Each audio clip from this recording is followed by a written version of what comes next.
موضوع الدرس فی احوال المشرکین یوم القیامہ، سورۃ الاعراف، تفسیر ابن کثیر۔ الحمد للہ رب العالمین، والصلاة والسلام علی اشرف الانبیاء والسید المرسلین سیدنا محمد وعلی آلہ واصحابہ اجمعین۔ اللہم صل علی سیدنا محمد وعلی آل سیدنا محمد کما صلیت علی ابراہیم وعلی آل ابراہیم وعلی آل ابراہیم فی العالمین انک حمید مجید۔ اعوذ باللہ من الشیطان الرجیم، بسم اللہ الرحمن الرحیم۔ وَلِكُلِّ أُمَّةٍ أَجَلٌ فَإِذَا جَاءَ أَجَلُهُمْ لَا يَسْتَأْخِرُونَ سَاعَةً وَلَا يَسْتَقْدِمُونَ۔ يَا بَنِي آدَمَ إِمَّا يَأْتِيَنَّكُمْ رُسُلٌ مِّنكُمْ يَقُصُّونَ عَلَيْكُمْ آيَاتِي فمن اتقى وأصلح فلا خوف عليهم ولا هم يحزنون۔ والذين كذبوا بآياتنا واستكبروا عنها أولئك أصحاب النار هم فيها خالدون۔ فمن أظلم ممن افترى على الله كذبا أو كذب بآياته أولئك ينالهم نصيبهم من الكتاب حتى إذا جاءتهم رسلنا يتوفونهم قالوا أين ما كنتم تدعون من دون الله قالوا ضلوا عنا وشهدوا على أنفسهم أنهم كانوا كافرين۔ قال المؤلف والمفسر رحمه الله تعالى أدام النفع بعلومه وعلومكم في الدارين آمين، إلى أن قال يقول تعالى ولكل أمة أجل فإذا جاء أجلهم ولكل أمة أجل أي قرن لفظ کیا ہے آگے اللہ وجیل، یعنی ہر امت جو ہے، ہر جماعت جو ہے، ان کے لیے ایک وقت مقرر ہے۔ جب وہ وقت آ جائے گا فإذا جاء أجلهم أجل الله فإذا جاء أجلهم أي ميقاتهم المقدر لهم لا يستأخرون ساعة ولا يستقدمون۔ جب ان کا وقت مقرر آ جائے گا جو اللہ نے مقرر کیا ہے، تو نہ تو وہ وقت اس گھڑی سے پیچھے ہو سکتا ہے اور نہ آگے ہو سکتا ہے۔ لیکن بات سمجھیں کہ یہ محاوراتی کلام ہے کہ وہ وقت پیچھے ہو جائے نہیں، لیکن جلدی بھی نہیں ہو سکتا۔ تو معنی یہی ہے کہ اصل جو وقت ہے وہ معین ہے۔ جیسے ہم کوئی چیز خریدیں، ہم کہتے ہیں کہ بھائی مہربانی کر کے کوئی کمی زیادتی نہ کر، تو اب مقصود تو یہ ہوتا ہے نا کہ زیادتی نہ ہو، کمی کرنے کا، کمی نہ ہو بس زیادتی کرنے کا کیا مقصد ہے؟ تو یہ معنی یہ ہے کہ نہ وہ مؤخر ہوگا نہ اس سے پہلے آ سکے گا۔ جو اللہ نے وقت معین کر دیا ہے اسی وقت پر فرد ہو، جماعت ہو، جیل ہو، سب کی ایک گھڑی مقرر ہے، اور اس گھڑی پر ان کے لیے موت آ جانی ہے اور اس دنیا سے انہوں نے گزر جانا ہے۔ اس کی تقدیم تاخیر اسی طرح دوسری جگہ ہے، ان اجل اللہ اذا جاء لا یؤخر، جب وقت مقرر آ جاتا ہے وہ پیچھے نہیں ہوتا۔ اس کے بعد فرماتے ہیں ثم انذر تعالی بنی آدم انہ سیبعث الیہم رسلا یقصون علیہم آیاتہ بشر وحذر۔ اب اس کے بعد اللہ تبارک و تعالیٰ فرماتے ہیں کہ اے بنی آدم، تمہارے پاس میرے بھیجے ہوئے پیغمبر آئیں گے اور وہ تمہیں آ کر یہ قصور علیکم آیاتی، میرے آیات مبارک ہیں وہ تلاوت کریں گے، پڑھیں گے، تمہیں سنائیں گے، تو اس کے جو ہے تمہیں ایمان والوں کو خوشخبری دیں گے اور کافروں کو اللہ کے عذاب سے ڈرائیں گے۔ فمن اتقى واصلح ای ترک المحرمات وفعل الطاعات، جو آدمی پیغمبروں کی بات سننے کے بعد، ایمان لانے کے بعد اللہ سے ڈر گیا، کیا مانا؟ جو حرام چیزیں ہیں ان کو چھوڑ دیا، اور جو اللہ نے اطاعت فرما برداری کا حکم دیا ہے وہ پورا کیا، فلا خوف علیہم ولا هم یحزنون، ان پر تو نہ کوئی ڈر ہوگا اور نہ ان کے لیے کوئی غم ہوگا۔ اللہ تبارک و تعالی حتیٰ کہ قیامت والے دن جو سب سے شدید دن ہے نا، لا یحزنهم الفزع الاکبر، اللہ کے بندوں پر کوئی کسی قسم کا اثر نہیں ہوگا، اللہ کی انعام میں اور راحت میں اللہ کے عرش کے سائے میں کھڑے ہوں۔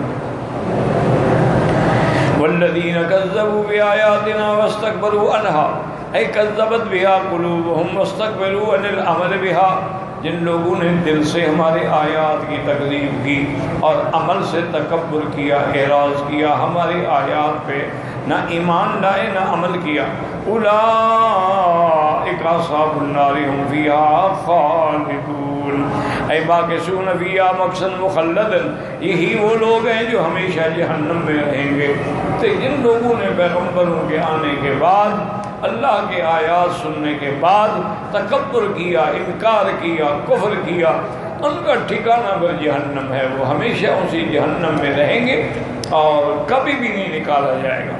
اور فرمایا فمن اظلم من افترى على الله كذبا او كذب بآياته اولئك ينالهم نصيبهم من الكتاب حتى اذا جاءتهم رسلنا يتوفونهم قالوا اين ما كنتم تدعون من دون الله قالوا ضلوا عنا وشهدوا على انفسهم انهم كانوا كافرين۔ فمن اظلم من افترى على الله كذبا او كذب بآياته الا احد اظلم، اس سے بڑا ظالم کون ہے جو اللہ پہ جھوٹ بولتا ہو؟ جیسے پچھلی آیات میں پڑھا ہے، وہ کہتے تھے اللہ امرنا بها، اللہ نے ہمیں یہ حکم دیا ہے، اتنا بڑا جھوٹ کہ اللہ تعالیٰ پر جھوٹ بولے، او کذب بآیاته، یا اللہ کی آیات کی تکذیب کرے، اور ان کا یعنی لا احد، اس سے بڑا ظالم کوئی نہیں، ممن افترى الكذب على الله او كذب بآياته المنزلہ، جو اللہ پر جھوٹ باندھے یا اللہ کی آیات کی تکذیب کرے، اولئک ینالهم نصیبهم من الکتاب، اختلف المفسرون في معناه فقال له في ابن عباس ینالهم ما كتب عليهم وَكُتِبَ لِمَنْ كَذَّبَ عَلَى اللَّهِ أَنَّ وَجْهَهُ مُسْوَدٌّ أُولَئِكَ يَنَالُهُمْ نَصِيبُهُمْ مِنَ الْكِتَابِ، ان کو پہنچے گا جو اللہ اپنی کتاب میں ان کے لیے مقدر کر چکے ہیں۔ تو اس آیت کے معنی میں حضرت ابن عباس فرماتے ہیں یعنی ان کو پہنچے گا جو ان کے لیے لکھا ہے اللہ نے، اور اللہ نے یہ لکھا ہے کہ جو لوگ اللہ پہ جھوٹ بولیں گے یا تکذیب کریں گے، قیامت والے دن ان کے چہرے سیاہ ہوں گے۔ یوم تبیض وجوہ وتسود وجوہ، قیامت کے دن لوگ ہوں گے اللہ کی رحمت سے ان کے چہرے روشن ہوں گے، اور جو کافر تھے، منکر تھے، مشرکین تھے، ان کے چہرے جو ہیں وہ سیاہ۔ اسی لیے اللہ نے یہی لکھا، وقال علی ابن ابی طالب یکن نصیبهم من الاعمال من عمل خیر جزا به ومن عمل شرا جزا به۔ ایک معنی یہ بھی ہے کہ نصیبهم من الکتاب معنی من الاعمال، جس نے اچھا کام کیے، اچھے عمل کیے، اس کو جزا بھی ملے گی، اور جس نے برے کام کیے اس کو برائی کی سزا ملے گی۔ وَمَن يَعْمَلْ مِثْقَالَ ذَرَّةٍ خَيْرًا يَرَهُ وَمَن يَعْمَلْ مِثْقَالَ ذَرَّةٍ شَرًّا يَرَهُ۔ وَقَالَ مُجَاهِدٌ مَا وَعِدُوا بِهِ مِنْ خَيْرٍ وَالشَّرٍّ، انہوں نے کہا کہ اللہ کا لکھا ان کو پہنچے گا، کیا مانا؟ جو بھلائی کا وعدہ تھا ان کو بھلائی کا وعدہ پہنچے گا، اور جن کے ساتھ اللہ کے عذاب کا وعدہ تھا ان کو عذاب پہنچے گا۔ اسی لیے دوسری جگہ قرآن پاک میں آتا ہے کہ وَنَادَىٰ أَصْحَابُ الْجَنَّةِ أَصْحَابَ النَّارِ، کہ جنت والے جہنمیوں کو پکاریں گے، أَن قَدْ وَجَدْنَا مَا وَعَدَنَا رَبُّنَا حَقًّا فَهَلْ وَجَدتُّم مَّا وَعَدَ رَبُّكُمْ حَقًّا قَالُوا نَعَمْ۔ وہ کہیں گے اے جہنمیو، اللہ نے جو ہم سے وعدہ کیا تھا جنت کا، نعمتوں کا ہمارے ساتھ، تو اللہ کا وعدہ پورا ہو گیا۔ فَهَلْ وَجَدتُّم مَّا وَعَدَ رَبُّكُمْ، اور تمہارے لیے جہنم اور سزا کا پورا ہو گیا؟ یعنی پورا ہو گیا۔ تو اللہ نے جس کے لیے جو لکھا ہے وہ ہر حال میں پورا ہوگا۔ وَقَضَىٰ قَالَ قَتَادَةُ وَالضَّحَاكُ وَغَيْرُ وَاحِدٍ وَاخْتَارَهُ ابن جرير رحمۃ اللہ علیہ۔ وقال محمد بن كعب القرظي أولئك ينالهم نصيبهم من الكتاب قال عمله ورزقه وعمره۔ ایک ترجمہ لوگوں مفسرین نے یہ بھی کیا ہے کہ کتاب میں جو اللہ نے اس کا رزق لکھا ہے، جو اس کا عمل لکھا ہے، جو عمر لکھی ہے، وہ ہر حال میں پوری ہوگی۔ وَقَضَىٰ قَالَ الرَّبِيعُ بْنُ أَنَسٍ وَعَبْدُ الرَّحْمَٰنِ بْنُ زَيْدٍ بْنِ أَسْلَمَ وَهَذَا الْقَوْلُ قَوِيٌّ فِي الْمَعْنَىٰ وَالسِّيَاقُ يَدُلُّ عَلَيْهِ۔ اور اب مفسر فرماتا ہے کہ معنی میں غور کیا جائے تو یہ قول زیادہ قوی ہے، اور سیاق بھی اسی پہ دلالت کرتا ہے۔ حَتَّىٰ إِذَا جَاءَتْهُمْ رُسُلُنَا يَتَوَفَّوْنَهُمْ وَالَّذِي الْمَعْنَىٰ فِي هَٰذَا قَوْلِهِ إِنَّ الَّذِينَ يَفْتَرُونَ عَلَى اللَّهِ الْكَذِبَ لَا يُفْلِحُونَ لا يفلحون متاع في الدنيا ثم إلينا مرجعهم ثم نذيقهم العذاب الشديد بما كانوا يكفرون۔ اللہ فرماتے ہیں کہ جب ہمارے فرشتے آئیں گے ان کے روح قبض کرنے کے لیے، یاد رکھیں کہ اصل تو روح قبض کرنے کا اللہ کے حکم میں ہے، جس کو اللہ چاہتے ہیں اسی کا روح قبض ہوتا ہے، لیکن کبھی کبھی اللہ فرماتے ہیں اللہ یتوفی الانفس حین موتہا، اللہ خود قبضے میں لیتے، اور کسی جگہ فرماتی ہیں کہ یتوفاکم ملک الموت الذی وکل بکم، اللہ کا فرشتہ جو مقرر ہے وہ روح قبض کرتا ہے۔ اور کبھی یہ ہوتا ہے کہ رسولنا، ہمارے فرشتے، تو معنی اس کا یہ ہے کہ اصل حکم اللہ کا ہے اور ڈیوٹی ملک الموت کی ہے، لیکن جب ملک الموت آتے ہیں تو ان کے ساتھ فرشتے رحمت کے بھی ہوتے ہیں اور عذاب کے بھی ہوتے ہیں، تو اس لیے کبھی اللہ نے سب کی طرف نسبت کی، کبھی ملک الموت کی طرف نسبت کی، اور حقیقت صحیح بات یہی ہے کہ روح ڈالنے والے بھی اللہ کی ذات ہے اور چھیننے والی بھی اللہ کی ذات ہے۔ اور اس کے بعد جناب فرماتے ہیں ان الذين يفترون على الله الكذب لا يفلحون، جو اللہ پہ جھوٹ بولتے ہیں وہ کبھی کامیاب نہیں ہوں گے۔ متاع فی الدنیا، چند روزہ زندگی کا نفع ہے، ثم الینا مرجعہم، انہیں پھر ہماری طرف ہی لوٹانا ہے، ثم نذیقہم العذاب الشدید بما كانوا یکفرون، پھر ہم ان کو سخت عذاب چکھائیں گے بسبب ان کے کفر کرنے کے۔ اور جیسے فرمایا من کفر فلا يحزنک کفرہ الینا مرجعہم فننبئہم بما عملوا ان اللہ علیم بذات الصدور نمتعہم قلیلا، جیسے اللہ نے فرمایا میرے محبوب جو لوگ کفر کرتے ہیں ان کے کفر پہ آپ غمگین نہ ہوا کریں، نہیں لاتے ایمان نہ لائے، آپ نے دعوت کی، تبلیغ کی، دین پہنچایا، بس ختم۔ انہوں نے ہماری طرف لوٹ کے آنا ہے، جب آئیں گے پھر ہم ان کو بتائیں گے کہ تم نے کیا کیا کیا ہے، اس کی سزا بھگتو۔ ان اللہ علیم بذات الصدور، اللہ تعالیٰ تو دلوں کے بھید بھی جاننے والے ہیں۔ نمتعہم قلیلا، تھوڑی سی مدت ہے دنیا کی، وہ ہم نے ان کو مہلت دی ہے، وہ کھا پی لیں۔ وقولوا إذا جاءتهم رسلنا يتوفونهم يخبر تعالى أن الملائكة إذا توفت المشركين تفزئهم عند الموت، کہ جب ملائکہ آئیں گے مشرکین کے روح قبض کرنے کے لیے، وقبض أرواحهم إلى النار يقولون لهم أين الذين كنتم تشركون بهم في الحياة الدنيا وتدعونهم وتعبدونهم من دون الله، اور وہ فرشتے آ کے ان سے کہیں گے کہ اے بدبختو، وہ کہاں ہیں جن کو تم نے اللہ کا شریک بنا رکھا تھا اور جن کو تم ہر وقت پکارتے تھے اور جن کو تم عبادت کرتے تھے اور اللہ کے سوا خدا سمجھتے تھے، حاجت روا سمجھتے تھے، مشکل کشا سمجھتے تھے، ادعوهم یخلصوکم مما انتم فیہ، بلاؤ نا ان کو تمہیں اس عذاب سے چھڑائیں۔ کہاں گئے وہ تمہارے خدا؟ کہاں ہیں وہ تمہارے آلہہ، وہ تمہارے حاجت روا، وہ تمہارے مشکل کشا؟ اب وہ کہیں گے ضلوا عنا اے ذهبوا عنا فلا نرجو نفعهم ولا خیرهم۔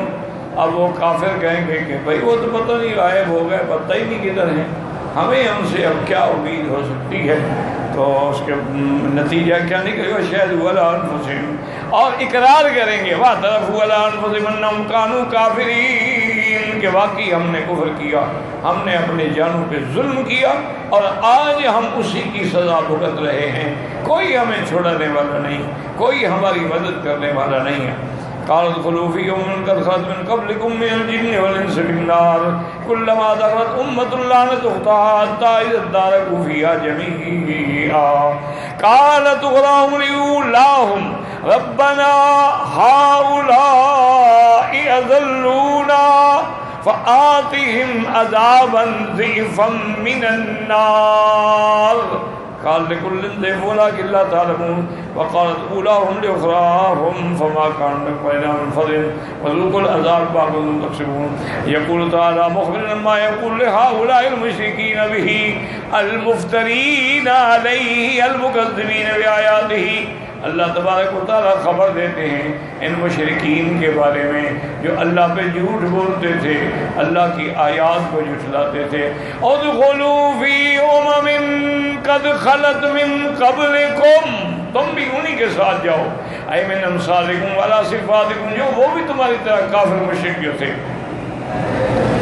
اے من الامم السالفۃ الکافرہ، تم سے پہلے جو امتیں کافرہ تھیں وہ جس حال میں جہاں کی تم نے من الجن والانس فی النار، چاہے وہ جن ہے یا انس ہے، سب کو جہنم میں جانا ہے، تم بھی جہنم میں چلو۔ یا تملکون ان یکون بدلا من قول فی امم ویا تملکون فی امم مع امم وقولوا، کہ ان کے ساتھ تم بھی جاؤ جہنم میں۔ اب اللہ فرماتے ہیں کہ عالم کیا ہوگا؟ کلما دخلت امۃ لعنت اختها، جب ایک جماعت جائے گی نا جہنم میں، اس کے بعد پھر اور آئے وہ ایک دوسرے پہ لعنت کریں، یار تم نے ہمیں مروایا، اور کہیں گے تم نے ہمیں مروایا۔ جیسے کما قال خلیل ثم یوم القیامۃ بعضکم بعض، جیسے حضرت خلیل علیہ السلام نے فرمایا تھا کافر کو قیامت میں تم پھر ایک دوسرے کا بھی انکار کرو گے، ایک دوسرے پر بھی لعنتیں کرو گے۔ اسی لیے دوسرے مقام میں تبرأ الذین اتبعوا الذین اتبعوا ورأوا العذاب وتقطعت بهم الاسباب۔ اب انہوں نے پیروی کی تھی یا جن کی پیروی کی تھی، وہ جب عذاب کو دیکھیں گے تو سب رشتے ناطے تعلق ٹوٹ جائے گا۔ نواہم بخا وقال الذین تبعوا انا خیر القضاء منهم فاتوا بربنا۔ اب جو لوگ متبعین بنے ہوئے تھے، پیروی کرتے تھے، وہ کہیں گے کاش ہم تمہارے ساتھ نہ رہتے، اگر اللہ ہمیں موقع دے دے نا ہم تم سے بالکل دور ہو جائیں گے، جیسے آج تم ہم سے دور ہماری کوئی مدد نہیں کر رہے ہو۔ کذالک یریہم اللہ اعمالہم حسرات علیہم، اسی طرح اللہ ان کو بطور غم یہ احوال دکھائیں گے، وما ہم بخارجین منہا، وہ جہنم سے کبھی نہیں نکلیں گے۔ اسی طرح فرماتا ہے ذالک فیہا جمیعا، اب جب سارے اکٹھے ہو جائیں گے، اجتمعوا فیہا کلہم قالت اخراہم لأولاہم، جو بعد میں داخل ہوئے وہ پہلوں سے کہیں گے اے اخراہم دخولا وہم الاتباع، یہ پیروی کرنے والے، لأولاہم وہم المتبعون لأنہم اشد جرما من اتباعہم فدخلوا قبلہم فیشکوہم الاتباع الى اللہ یوم القیامہ لأنہم ہم الذین اضلوہم عن سواء السبیل۔ جو بڑے تھے نا جی، جن کی پیروی کی جاتی تھی، جن کے کہنے پہ چلتے تھے، وہ بڑے تو پہلے جہنم میں جائیں گے اور ان کی پیروی کرنے والے بعد میں جہنم میں آئیں گے۔ جب وہ آئیں گے تو کہیں گے اللہ یہی وہ بدبخت ہیں جنہوں نے ہمیں گمراہ کیا، مہربانی کر ان کو تو ہم سے بھی دگنا عذاب دے۔ اللہ نے فرمایا سب کے لیے دگنا ہے، فکر نہیں کرو، ان کے لیے بھی دگنا ہے، تمہارے لیے بھی عذاب ہوتے ہوتے وہ بھی تو دگنا ہو جائے گا، تو لہٰذا کوئی عذاب سے آج بچ نہیں سکتا۔ ربنا هؤلاء يضلونا فآتهم عذابا ضعفا من النار، اے اضعف علیہم العقوبۃ، ان پر ڈبل عذاب رکھ۔ یوم تقلب وجوہ النار یقولون یا لیتنا اطعنا اللہ واطعنا الرسول وقالوا ربنا انا اطعنا سادتنا وكبراءنا فاضلونا السبیل ربنا آتهم ضعفین من العذاب۔ جب ان کو جہنم میں جلایا جا رہا ہوگا تو کہیں گے ہائے کاش ہم اللہ کے حکم کی اطاعت کرتے، پیغمبروں کی اطاعت کرتے۔ پھر کہیں گے مولا ہم نے تین سرداروں کی اطاعت کی، بڑوں کی اطاعت کی، انہوں نے ہمیں گمراہ کیا ہے، یا اللہ ان کو تو دوہرا عذاب دینا۔ قال لكل ضعف قد فعلنا ذلك وجعلنا كلا بحسبه، اللہ فرمائے گے ظالم وہ ہم نے سب کچھ کیا ہے، جو جیسے عذاب کو مستحق ہے اسی طرح اس کو مل رہا ہے۔ کا قوله فالذين كفروا وصدوا عن سبيل الله زدناهم عذابا، وہ لوگ جنہوں نے کفر کیا اور لوگوں کو بھی اللہ کے راستے سے روکا ان کو ہم بڑا عذاب دیں گے۔ جیسے فرمایا حملنا اسقالهم واسقالهم مع اسقالهم، ان پر اپنے گناہ بھی ہوں گے اور ان کے پیچھے لگ کے جو گناہ لوگوں نے کیے ان کا بوجھ بھی ان پہ رکھا جائے گا۔ جیسے فرمایا من اوزار الذين يضلونهم بغير علم وقال أولاهم لأخراهم فما كانوا علينا من فضل فذوقوا العذاب بما كنتم تكسبون۔ اب وہ جو بڑے ہیں نا وہ ان کو کہیں گے یار تم کیوں ہمارے لیے ڈبل عذاب کی بات کر، کیا ہم نے کوئی ہم زیادہ ظلم کیا تھا تم سے، تم بھی چکھو اور ہم بھی عذاب میں مبتلا ہیں، عذاب چکھ رہے ہیں۔ وَلَوْ تَرَىٰ إِذِ الظَّالِمُونَ مَوْقُوفُونَ عِندَ رَبِّهِمْ يَرْجِعُ بَعْضُهُمْ إِلَىٰ بَعْضٍ الْقَوْلَ يَقُولُ الَّذِينَ اسْتَضْعَفُوا لِلَّذِينَ اسْتَكْبَرُوا، وہ جو کمزور تھے نا کہیں گے ان سے جو بڑے تھے لولا انتم لکنا مؤمنین، اگر تم نہ ہوتے نا بدبخت تو ہم ایمان لے آتے۔ وقال الذين استكبروا الذين استضعفوا صدناكم الهدى بعد إذ جاءتكم، اور وہ جو بڑے ہو گئے ابھی ہم نے کہا تمہیں روکا ہے، جب ہدایت آ گئی تم نے خود قبول نہیں کی بل کنتم مجرمین۔ وقال الذين استكبروا الذين استكبروا بل مكر الليل والنهار إذ تأمرنا أن نكفر بالله ونجعل له أندادا وأسروا الندامة لما رأوا العذاب وجعلنا الأغلال في أعناق الذين كفروا هل يجزون إلا ما كانوا يعملون۔ اور وہ جو کمزور تھے ان کے کہنے پہ چلنے والے وہ ان سے کہیں گے اچھا ہائے کاش کہ تم لوگ ہمیں کفر کا حکم دیتے رہے، تم لوگوں نے ہمیں اللہ کے شریک بنوائے، اور پھر اس کے بعد شرمندگی کو چھپائیں گے۔ وجعلنا الأغلال في أعناق الذين كفروا، اللہ تبارک و تعالیٰ ان کی گردن میں توق ڈالیں گے۔ اور اللہ فرماتی هل يجزون إلا ما كانوا يعملون، ہم بدلہ اور سزا اسی کو دیتے ہیں جو جس قسم کے عمل کرتے ہیں، ورنہ ہم اپنی طرف سے کسی کو سزا نہیں دیتے۔ واللہ اعلم۔